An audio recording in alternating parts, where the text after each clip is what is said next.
Príjemný dobrý deň prajem všetkým vám, ktorí nás počúvate alebo pozeráte. Veľmi sa teším, že platforma Rodín s deťmi so zdravotným znevýhodnením pokračuje pri príprave a výrobe webinárov, ktoré pripravovala pre rodičov s deťmi so zdravotným znevýhodnením v minulosti. Dnešný rozhovor pripravujeme v spolupráci s organizáciou UNICEF a budeme hovoriť o téme, ktorá patrí do veľkého balíka témy duševného zdravia. Budeme hovoriť o tom, ako zvládnuť, ak sa nám do rodiny narodí dieťa so špeciálnou potrebou, ako sa o neho postarať a ako sa zároveň postarať o nás, aby sme tú situáciu ustáli a vedeli zvládnuť. Platforma Rodín s deťmi so zdravotným znevýhodnením je rodičovská organizácia, ktorá sa snaží sprevádzať rodiny s deťmi so zdravotným znevýhodnením, snaží sa pomáhať im nájsť si svoje miesto v komunite, v spoločnosti, snaží sa komunikovať s odborníkmi, komunikovať o svojej expertnej skúsenosti života so zdravotne znevýhodnenými deťmi kompetentným, aby sa oni mohli potom pri príprave legislatívneho rámca alebo akejkoľvek podpory pre tieto rodiny mohli lepšie rozhodovať. Budeme vás sprevádzať my dve tu v štúdiu. Ja sa volám Inga Vagačová a po takmer 20 rokoch doma s 5 deťmi som sa od januára zamestnala na malý úväzok práve v platforme Rodín s deťmi so zdravotným znevýhodnením. Som mamou 5 úžasných detí, najstaršia má 19, najmladší 9 a druhý najmladší v poradí 11-ročný Jonáško má detský autizmus a mentálne znevýhodnenie. A teraz poprosím Katku, ktorá k nám prišla z Banskej Bystrice. Dobrý deň, ďakujem Inge. Tak moje meno je Katarína Medzihorská a pôsobím ako psychologička, lektorka, supervízorka a mám teda skúsenosti zo spolupráce s deťmi, s mladými ľuďmi so znevýhodnením a s ich rodinami, či už z oblasti teda školstva, keď som pôsobila ako školský psychológ, teda psychologička a taktiež z oblasti sociálnych služieb z tranzitného programu, kde som mala na starosti túto službu a v ňom sme podporovali mladých ľudí so znevýhodnením na ceste za samostatným životom. A okrem toho teda, že som veľký lokal patriot Banskobystrický, tak som veľká bojovnička proti nálepkám.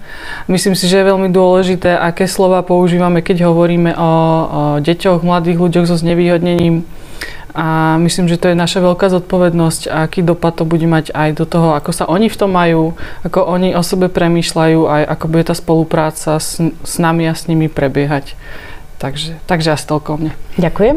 Určite. A ja som práve chcela začať nálepkami, ale nie preto, že sú dôležité, ale preto, že každý otec, každá mama má svoj vlastný príbeh. Každý je nejakým spôsobom iný a súvisí to aj s tým, že každý typ znevýhodnenia je iný. A naozaj ten zoznam je, ani zďaleka ho nevyčerpáme, ale je to od poruch autistického spektra, cez detskú mozgovú obrnu, cez sluchové, zrakové znevýhodnenia, cez Williamsov syndrom, cez rôzne onkologické ochorenia, duševné ochorenia.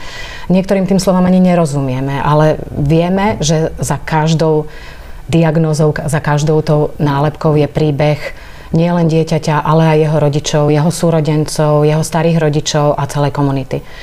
A toto je možno niečo, pri čom by sme mohli začať. To, čo je spoločné pre nás všetkých, ktorí takéto deti máme, je to, že sme si takéto deti nevysnívali. Ako nikto z nás netúžil potom, aby jeho dieťa bolo nejakým spôsobom limitované v rozvoji, aby sa nemohlo hrať na ihrisku so všetkými ostatnými deťmi. Dostávame sa do situácie, ku ktorej sa potrebujeme nejakým spôsobom, musíme sa k nej nejakým spôsobom postaviť čelom, musíme byť schopní sa postarať o dieťa, musíme byť schopní naplňať postupne jeho potreby. Je tam strašne veľa tých musím, ktoré vzbudzujú veľké obavy, napätie, úzkosť. Ale verím, že postupne aj krôčik po krôčiku radosť z toho, že máme takéto dieťa, že vidíme, akým spôsobom robí pokroky a krôčik po krôčiku to všetko smeruje k prijatiu a aj k tomu, že sme obohatení o iný rozmer žitia, o taký, ktorý iné rodiny nemajú. A je to obohatenie, ja pevne verím, napriek tomu, že je to veľmi ťažké, je to obohatenie v konečnom dôsledku nie len pre nás, ale aj pre všetkých okolo nás. A ako to vidíš ty, Katka? Ja sem prinesiem také nejaké teórie, ale iba chvíľkové, aby som nenudila. Teórie o tom, ako sa vlastne ľudia vyrovnávajú s nejakou náhlou situáciou. Teda v tomto kontexte, keď sa rodič dozvie, že jeho dieťa má nejaké zdravotné znevýhodnenie. Sú to len teórie. Hovorí sa, že je to takých 5 fáz, ale poznáme, aké sú tie teórie, že keď počujeme 5 fáz, môže to byť veľmi užitočné pre toho rodiča, aby porozumel tým svojim pocitom, nejakým reakciám, ale zároveň to neznamená, že si musí prejsť všetkými tými fázami, pretože každý z nás je jedinečný v tom svojom prežívaní. Ale niečo ako návod, ja to poviem, ja ich teda vymenujem len stručne, niečo o nich poviem a viac o nich budeme mať napísané na našom webe Platformy rodín. No a tie fázy, teda prvou fázou je nejaký šok alebo popieranie, kedy je to náhla situácia, informácia, ako si hovorila, že sme si to nevysnívali, nečakali sme to, takže nechceme tomu veriť, hej, že to musela byť nejaká chyba, nejaký omyl sa musel stať. Potom prichádza hnev, čo je prirodzená reakcia na to, keď sa dostaneme do situácie, v ktorej sa necítime dobre. Často to súvisí, alebo často sa tam objavuje nejaké obviňovanie. Hľadáme viníka. Kto za to môže, že sa toto stalo? Čo môže viesť aj k takým ešte väčším komplikáciám, hej? Že obviňujeme, hľadáme vlastne kto to spôsobil. A tou treťou fázou je nejaké vyjednávanie. Kedy to je situácia, alebo tá fáza, kedy si už uvedomíme, že toto je fakt. Hej? Že to nejak... Nie je tam ešte to prijatie, ale snažíme sa vyjednávať buď s okolím, alebo sami so sebou v tom, aby niečo ako z detstva, že už budem dobrý. Hej? Také niečo. Potom podľa tejto teórie nastáva ďalšia fáza, to môže byť nejaký smútok alebo až depresia, také spomalenie, kedy človek možno sa aj uzavrie do seba. Zase je to prirodzené, hej, že tam ten smútok je aj niekoľko týždňov alebo aj viac. Dôležité je potom rozpoznať buď ja ako rodič alebo niekto z okolia, že toto už možno trvá dlho alebo ťa to veľmi ničí a hľadať tie možnosti pomoci, hej, psychologa alebo psychoterapeuta. A poslednou fázou je to prijatie, ktoré si už aj ty spomenula. A to už je stav, kedy príjmam tú situáciu, aká reálne je a dokážem využívať aj tie zdroje, nejaké moje schopnosti, nejakú moju silu, ktorú v sebe mám na to, aby som ju zvládala. Už sa viac prispôsobujem tej situácii a dokážem využívať možno aj tú pomoc druhých. Keď si rodič prejde týmito fázami, neznamená, že si už nikdy nimi nebude prechádzať. Pretože môžu nastať situácie, ako napríklad v období puberty dieťaťa, kedy sa prirodzene ozýva tá jeho sexualita. Hej? Takže napríklad v takomto prípade si môže zase rodič prejsť tými fázami. Možno už trošku v obmene, ale zase to môže prísť. Neviem, ako si to mala ty, keď si sa dozvedela diagnózu svojho Jonáška, že ako si to prežívala. Či si v tom, ako som rozprávala o tých fázach, či si sa tam aj nejak počula, zachytila, že toto som mala, alebo toto som nemala, lebo ako som aj hovorila, že nemusí to byť úplne, že každý si prejde všetkými tými fázami. Ako to bolo u teba? Určite som sa tam počula, videla v tom, o čom si hovorila. Ale zasa je to, ak teda nechcem hovoriť iba o sebe, zasa to asi súvisí teda s tou nálepkou, s tou diagnózou, pretože zasa každý ten príbeh je iný. Niekedy maminka už vlastne, keď nosí bábätko v brúšku, vie, že niečo nebude v poriadku a nejakým spôsobom má možnosť ako keby sa na to pripravovať. Niekedy sa stane niečo pri pôrode, čo je teda úplný šok, lebo naozaj to nikto nečakal, nikoho ani nenapadlo, že sa niečo udeje. Pri poruchách autistického spektra je to také, ako keby také postupné uvedomovanie si, že niečo nie je v poriadku, že niečo nie je asi tak, ako by to teda za normálnych okolností malo byť. Takže tam tiež ten čas ako keby toho prijímania alebo prípravy sa na to, že sa budem už musieť popasovať s tým, keď to dostanem na tom papieri, trvá dlhšie. A u nás to tiež tak bolo. Jonáško je vlastne 4. dieťa v poradí. Najprv sa mu narodili 3 céry. Všetky 3 boli veľmi živé, veľmi náročné bábätká. Všetky 3 pôrody boli veľmi, veľmi náročné. Pôrod s Jonáškom bol konečne teda taký fajn. Jonáško mal Apgar skóre 10-10, takže konečne ako zdravé dieťatko. Odchádzali sme z pôrodnice s pokojným bábätkom. Sme si hovorili, že to je za odmenu konečne po tých 3 živých dievčatách. A prvá výzva nastala, keď mal Jonáško 3 mesiace, pretože dostal čierny kašel. Ešte sme sa nestihli očkovať. A to ochorenie je pre takéto bábätko naozaj život ohrozujúce. Boli sme hospitalizovaní v nemocnici. Keď sme sa vrátili, tak Jonáško bol kosť a koža, bol úplne, bábätko úplne apatické. A v podstate všetky tie komplikovanejšie veci alebo oneskorenia, ktoré sme videli, sme aj spolu s našou úžasnou pediatričkou dávali do súvisu práve s čiernym kašlom. S odstupom času, keď si to proste všetko nejak ako spätne vybavujem, tak sme mohli vedieť v podstate už naozaj už od niekoľkých mesiacov, že niečo nie je v poriadku. Ale takto sme sa k takému tomu uvedomeniu, že naozaj je tu problém alebo výzva alebo niečo, čomu budeme musieť čeliť. Ja myslím, že okolo takého 2,5 roka, kde to už nejakým spôsobom bolo jasné.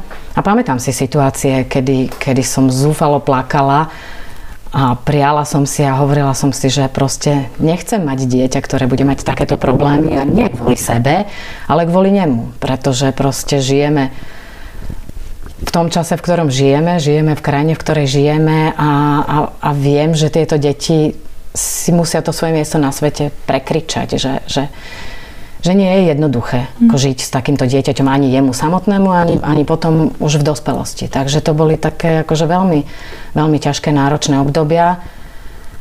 Ale od začiatku sme mali veľké šťastie na ľudí. A to bolo pre mňa od začiatku veľmi podporné. Jonáško bol strašne zlatučké bábätko, modrooké chlapčiatko. Všetky 3 céry ho milovali. Naozaj bez tohoto takéhoto počiatočného prijatia a počiatočného kontaktu s odborníkmi, ktorí boli veľmi prajní, si to neviem veľmi predstaviť. A často ma napadá, že aké sme my mali, aj máme obrovské šťastie, lebo sme v Bratislave, za jedným kopcom máme autistické centrum Andreas, za druhým kopcom máme Kramáre, ale teda čo tie maminy, ktoré bývajú niekde v dedinách alebo proste v regiónoch, kde tá pomoc je absolútne nedostupná a kde sú s týmto svojím príbehom naozaj úplne osamotené, izolované a nemajú sa s kým porozprávať, nemajú sa o koho oprieť. No, tak to bol taký začiatok. Ty si spomenula aj, že aké pocity si mala, že tam bol aj nejaký pláč a tieto veci. A to je podľa mňa veľmi dôležité prijať v sebe, že tak akoby my to hovoríme, že normalizovať to, ten pocit, alebo to, ako mi je v tom, že či už je to nejaký hnev, pocit viny, čokoľvek, akákoľvek reakcia je úplne normálna v takejto situácii, kedy sa dozvieme takúto informáciu. Takže do toho by som chcela aj tak povzbudiť tých rodičov, aby si nepridávali ešte k tým nejakým náročným pocitom ešte aj toto. Hej? Lebo často potom to vyvolá hnev na seba alebo nejaký pocit viny na seba, že ako môžem takto cítiť alebo takto reagovať, ale je to úplne prirodzená reakcia na takúto náhlu situáciu alebo náročnú. Hej, no je to situácia, ktorá naozaj je medzníkom v živote, nielen teda tej mamy toho dieťaťa, ale naozaj celej rodiny a je dôležité mať pri sebe ľudí, ktorí vedia podporiť, ktorí vedia povzbudiť. Tam potom už začína ten proces, teda pokiaľ poznám iné maminy s takýmito osudmi, tak sa stávame takými ako keby odborníčkami na tie svoje diagnózy, na tie svoje nálepky, na tie svoje deti. Začíname proste študovať všetok možný materiál, ktorý existuje, teda nielen googliť, ale aj naozaj, že pomaly sa zdokonalujeme v cudzích jazykoch, proste hľadáme zahraničnú literatúru a chceme pre to dieťa čo najlepšie. Chceme pre nich urobiť to, čo je v našich silách. Snažíme sa nájsť odborníkov. Je to veľmi ťažké, stále je to veľmi ťažké, aj keď teda odkedy my sme na tej ceste, od toho Jonáškového 2,5 roka sa vidím posun. Naozaj sa objavuje viac odborníkov, objavuje sa viac miest, kde sa dá prísť a požiadať o pomoc, ale stále je to veľmi náročné. Stále sú dlhé poradovníky na diagnostiky, dlhé poradovníky vôbec k špecialistom. lekárom a teraz my ako rodičia sa vlastne ocitneme v tom kolotoči, ktorý nás často zomiela, že ako keby už potom nemáme energiu, čas, ani peniaze v konečnom dôsledku na nič iné, lebo drvivá väčšina všetkých týchto terapeutických intervencií je platená. A to je jedna z víziev, ty si tak pre mňa pekne pomenovala, že problém alebo výzva, že spomínaš si od toho, keď bol ešte Jonáško malý, možno až sem do súčasnosti, že aspoň nejaké také problémy alebo výzvy, ktoré pre tebou stáli v tejto súvislosti a možno aj vďaka čomu si ich zvládala. Si spomínala tú rodinu, hej, ale či tam bolo aj niečo iné? Hej, no my sme, naša úžasná ďalšia kolegynka Katka, ktorá nám spravuje sociálne siete, vyrobila taký dotazník na Facebooku, kde sa pýtala rodičov na to, čo by vo svojich situáciách, ktoré teraz žijú, potrebovali, čo by pre nich mohlo byť nápomocné. A jedna z mamín tam hovorí o tom, čo som si aj ja teda veľmi intenzívne zažila, a to bol taký tlak vlastne zo strany odborníkov. Lebo tým, že sme sa snažili samozrejme akože urobiť pre to dieťa proste čo sa dalo, tak sme chodili na jednu terapiu, na druhú terapiu, na tretiu terapiu, tam k logopédovi, tam k fyzioterapeutovi. A tam neexistovalo nejaké prepojenie. A doteraz je to tak. Doteraz neexistuje nejaký systém, že by tí odborníci mali priestor spolu komunikovať, lebo jeden je v jednom centre, jeden je v jednej nemocnici, jeden je v druhej nemocnici. A každý z tých terapeutov mal nejaký terapeutický plán a teraz chcel od nás, od rodičov, aby sme to doma aplikovali. A to bol obrovský tlak, pretože z nás sa vlastne stávali a stávajú stále, teda z iných mamín, terapeuti. A myslím si, že toto je niečo, čo môže byť veľmi nebezpečné, čo nás môže tak ako keby zomlieť a čo potom v situáciách, kedy to neprináša ako keby výsledky, môže byť veľmi, veľmi frustrujúce. A tuto podľa mňa je veľmi dôležité si uvedomiť.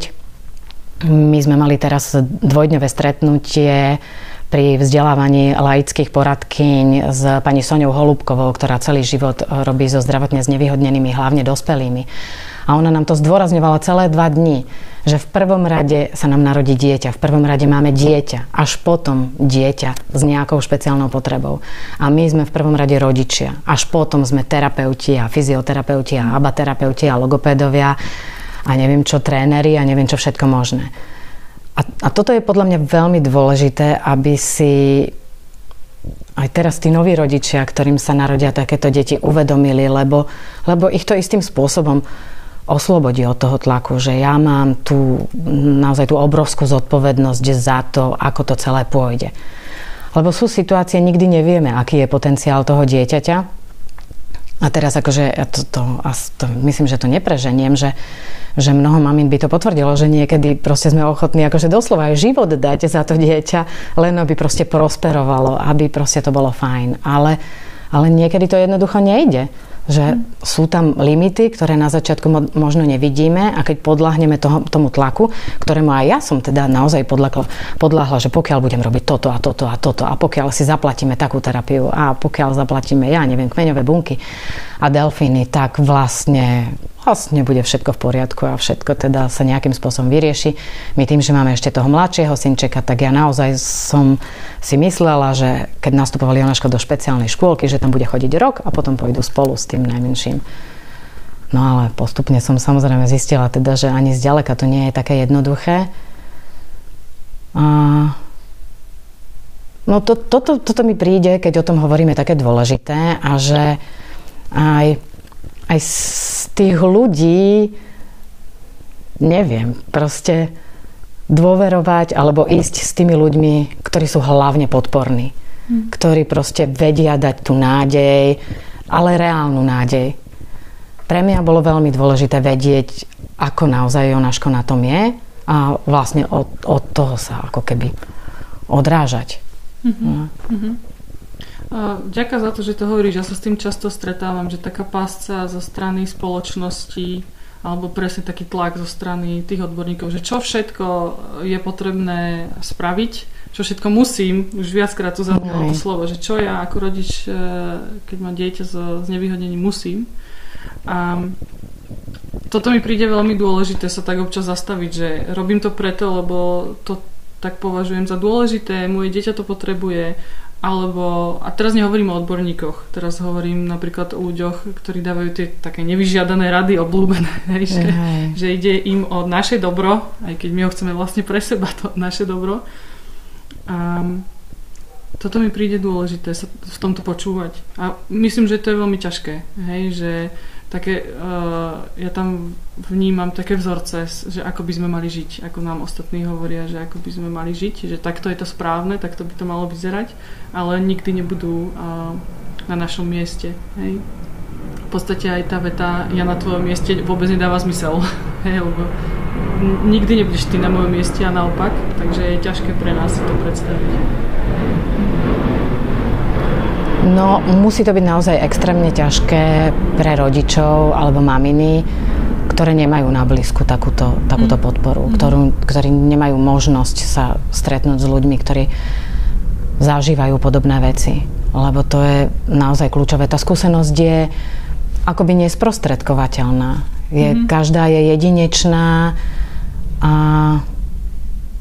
tie nevyžiadané rady, tie naozaj môžu pôsobiť úplne kontraproduktívne. A výsledkom toho môže byť, že sa ten rodič začne s dieťaťom uzatvárať, pretože už proste nechce počúvať toto všetko, akože čo by mal a ako by mal a nerobíš dosť a keby si to býval robil, tak by to bývalo vyzeralo inak. Ja sa s tým stretávam doteraz, keďže Jonáško je taký teda náročnejší autista, nekomunikuje, je úplne neverbálny, tak sa mi občas stane, ale že tak asi si neskúšala toto, alebo asi, ale to není možné. Museli ste proste nájsť nejaký spôsob. No, nenašli sme, ale keďže proste nemám patent na rozum, tak samozrejme, že mi to nahlodá proste to moje nejaké, neviem ako to povedať, v tom zmysle ako keby, že bezpečie, že urobila som dosť. Takže predsa som možno neurobila dosť a ešte to a keby. A to je naozaj presne, ako si ty povedal, to je pasca a tam môže proste toho rodiča naozaj zomlieť, že potom už nevládze, že rezignuje. A toto vo mne veľmi rezonuje, to slovo dosť. Hej, že aj keď spolupracujem s mojimi klientmi, teda s rodinami, ktoré majú dieťa so znevýhodnením, tak sa snažíme vlastne o to, aby si a používame rôzne stratégie, techniky, aby si ten rodič uvedomil, že robí dosť a že je dosť dobrý rodič. Toto mi príde úplne akože najviac zo všetkého, že napríklad až sa to ťažko počúva. Ale ideme postupne, hej, o to sa snažíme a to si myslím, že je veľmi dôležité, že tak po malinkých krôčikoch, často aj hovorím, nerobte veľké kroky. To je veľmi dôležité, hej, že čím menší krôčik, a že podľa čoho malého možno spoznajú, že sa im to darí o kúsok viac. Alebo možno niekedy sa zdá, že jeden deň sa nám niečo nepodarilo, hej? Že buď nenastal nejaký posun, nestihli sme nejakú rehabilitáciu, alebo sa možno možno sa to aj zhoršilo, ale pokiaľ sme to zvládli, prežili, zostali sme tam spolu, možno ako rodina alebo s tým dieťaťom, tak už to je veľké víťazstvo podľa mňa. Hej, že podľa mňa je prirodzené, že keď sa niečo nedarí alebo náročnejšia situácia, tak sa zameriavame na to, čo sa nedarí. Ale mám skúsenosť aj z tých spoluprác s klientmi, že oni robia veľa dobrého, veľa vecí sa im darí, akurát, že tá naša zameraná pozornosť vidí to, čo sa nedarí. Hej? A ostatné veci akoby nie sme na to nastavení. Hej? Takže aj o to sa snažím vlastne v tej spolupráci s nimi, aby sme sa zastavili trošku a pozreli sa na to možno takými špeciálnymi okuliármi, že keby sme vďaka týmto okuliárom videli veci, ktoré robíme správne, možno aj 5 minút denne. Hej? Tak čo by sme videli? Čo by sme videli doma, na sebe, na tej našej rodine, hej? Že možno by to bola nejaká fakt možno sekundová zmena, kedy mám tam myšlienku, že toto dám, alebo proste vstanem z postele a idem do toho. Hej, a to je podľa mňa veľký úspech. Hej, a potom si tie okuliare necháme patentovať. Hej, no sú to náročné situácie, ale to, keď si sa pýtala na tie ešte možno ako keby iné výzvy od toho malička až sem a spomenula si predtým aj pubertu, tak Jonáška tiež už čaká toto obdobie, takže toto je také náročné obdobie. Práve teraz, ako keby, že v súčasnosti, že tie roky, ako úprimne mne naozaj najviac pomáhalo to, že som mala sa s kým o tom porozprávať, že proste Jonáško bol v dobrých rukách. Naozaj sme mali obrovské šťastie, lebo aj tu v Bratislave sa čaká, ako do škôlky sú poradovníky. Naozaj, keď sme chceli ísť do špeciálnej školy, tak bol 35. v poradí, tak nám povedali, že ani tento, ani budúci školský rok. Naozaj je to, ale v konečnom dôsledku sme vždy mali šťastie aj na terapeutov, aj na učiteľov v škôlke, v škole. Ja si pamätám, že keď som Jonáška odovzdala do školy, aj pre Tobiaška a dievčatá a potom nakoniec Jonáška, tak som sa v aute tak usmievala, jak som odchádzala z tej škôlky. Ja si, že hovorím si, že kvôli tomu, že som sa ich zbavila, ale že vôbec nie, ale že to bol taký dobrý pocit, že som ho odovzdala do dobrých rúk, že viem, že tam išiel rád, že sú tam ľudia, ktorí vedia s takýmito deťmi pracovať a že keď pre ňoho prídem, tak bude vysmiatý, bude spokojný a budeme aj my proste to popoludne mať spokojné. No, momentálne to tak nie je, lebo tým, že Jonáško teda začal mať také problémové správanie, je hrozne hlučný a búcha a ako keby narúša to proces výučby, aj napriek tomu, že chodí do špeciálnej školy, aj pre deti s autizmom a aj s mentálnym znevýhodnením, ale je to veľmi rušivé. Takže posledný školský rok ho odovzdávam do školy, akože naozaj, že s takým zovretým žalúdkom, že čo zase vyvedie a o jednej pre ňo chodím do školy tiež s malou dušičkou, sa pýtam, že ako bolo, ako to zvládol. Takže sa nám ako keby tak cítim taký ako keby návrat do tej situácie, kedy zase musím ako keby sa viac zamerať na ňo a zase sa možno aj ponoriť do tých kníh a na ten Google a proste hľadať nejaké možnosti, že čo by sa dalo, ako by sa dalo urobiť.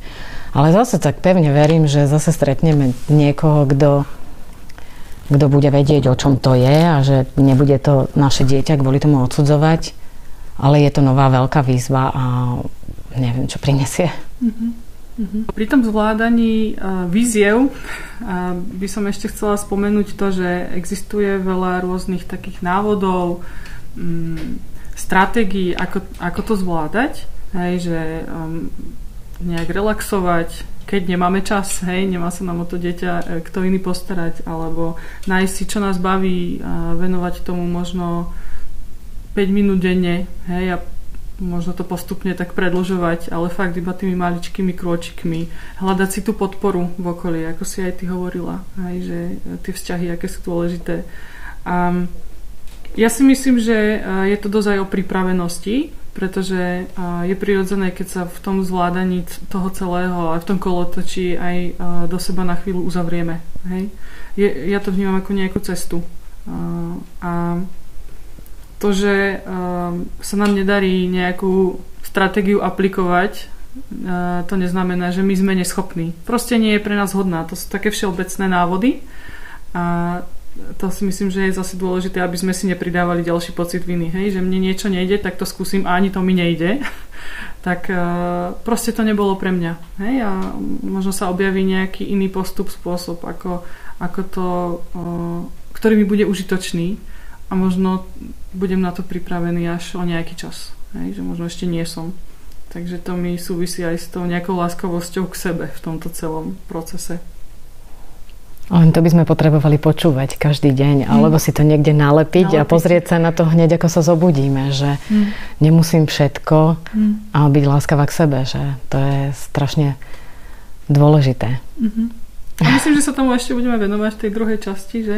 Áno, my ešte chystáme druhú časť webinára, takže sa strašne tešíme, že ste boli s nami. Budeme sa tešiť aj keď budete s nami pri tom druhom webinári. Ja som si vybrala na záver taký citát, ktorý som našla v rozhovore s Jarom Vojtekom. Neviem, možno ste niektorí videli dokumentárny film o autizme, ktorý 7 rokov natáčal a hovorí tam niečo v tom zmysle, že jediným liekom na autizmus sú vzťahy. Ale ja myslím, a o tom sme tu aj celý čas hovorili, že je to niečo, čo sa dá ako keby zovšeobecniť, že liekom na všetko sú vzťahy, ktoré sú pre nás uspokojujúce, podporujúce, rešpektujúce a že keď ich máme, tak je to úžasné a vieme kráčať ďalej a keď ich nemáme, tak nám nič iné nezostáva, len ich hľadať a budovať si a nachádzať tú podporu vo svojom okolí. A práve platforma rodín s deťmi so zdravotným znevýhodnením je tu preto, aby tú náruč nejakým spôsobom otvárala, aby pripravovala možnosti, ako takýmto rodinám na ich ceste pomôcť. A ako Katka spomínala, toto je len začiatok, ale chceli by sme pripraviť na našej web stránke podstránku, ktorá sa bude týkať práve toho balíka duševného zdravia a budeme sa veľmi tešiť, keď aj vy nejakým spôsobom na ňu prispejete, keď budeme môcť spolu komunikovať. Budeme tam mať aj chat, vlastne, kde môžu rodičia klasť otázky a taktiež tam budú sekcie ako nejaké mýty o duševnom zdraví, a zase aj nejaké stratégie, hej, že môžete to potom vyskúšať, alebo už zistíte, že toto ste už skúšali a nefungovalo, taktiež tam budú prelinky aj na odborníkov organizácie, ktoré sa venujú tejto téme, ktorí sa venujú a ktorí môžu byť pre vás tou podpornou sieťou. A taktiež, ty si to už vlastne začala, že čo platforma rodín v tomto plánuje a čo už sa vlastne deje, sú tí laickí poradcovia, o tom budeme tiež vlastne hovoriť aj akú podporu poskytuje platforma rodín pre rodičov detí so znevýhodnením z Ukrajiny. Taktiež. Áno. Budeme sa tešiť. Áno, a ešte jednu vec, aby som nezabudla, taktiež si porozprávame aj o tej psychologickej podpore, že k čomu to vlastne môže byť užitočné a kde vlastne hľadať takého psychológa alebo psychoterapeuta. To bude super. Tak ďakujeme. Ďakujeme za pozornosť.